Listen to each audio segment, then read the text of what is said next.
काँग्रेस राष्ट्रवादी सोबत कोणतीच चर्चा नाही असं प्रकाश आंबेडकर म्हणतात। काँग्रेस राष्ट्रवादीकडून कोणताच प्रतिसाद मिळत नसल्याची खंत देखील ते व्यक्त करतात। 50-50 चा फॉर्म्युला ठरलाय, चर्चेची गरज नाही असंही प्रकाश आंबेडकरांनी स्पष्ट केलंय।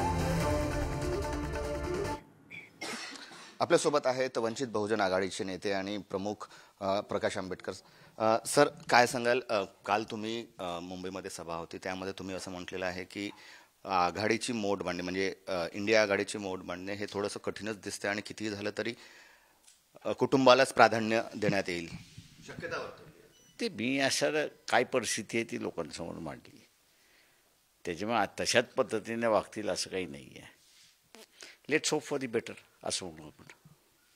सर, इंडिया आघाडीमध्ये जागा वाटपांची चर्चावर सुरू आहे।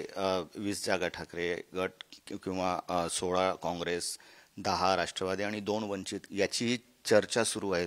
तुमच्यापर्यंत कुठे फायनल झाली? आता जे फायनल झाले ते मी आपल्याला सांगतो।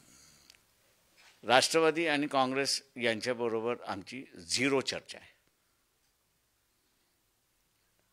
चर्चा जी आहे ती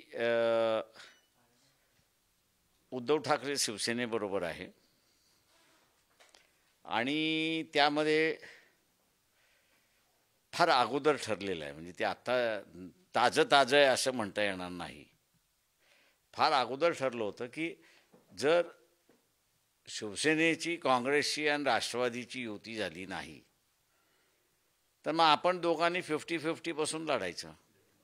त्याच्यामुळे 50-50चा फॉर्म्युला आमचा ठरलेला आहे, म्हणून मी अगोदरपासूनच म्हणतो की आमचं असताना ठरलेलं आहे, त्याच्यामुळे आम्हाला पुन्हा चर्चा करण्याची गरज नाही आहे।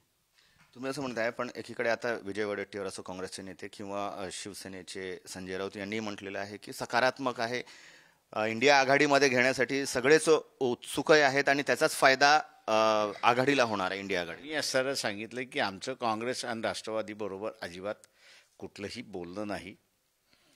आम्ही पत्र लिहून ती चर्चा सुरुवात व्हावी असा प्रयत्न केला, पण त्याला असणारा प्रतिसाद मिळालेला नाही। ज्याला आम्ही असं म्हणतो टिल्लू पिल्लू काय बोलतात याच्याकडे आम्ही दुर्लक्षित करायचं ठरवलेलं आहे।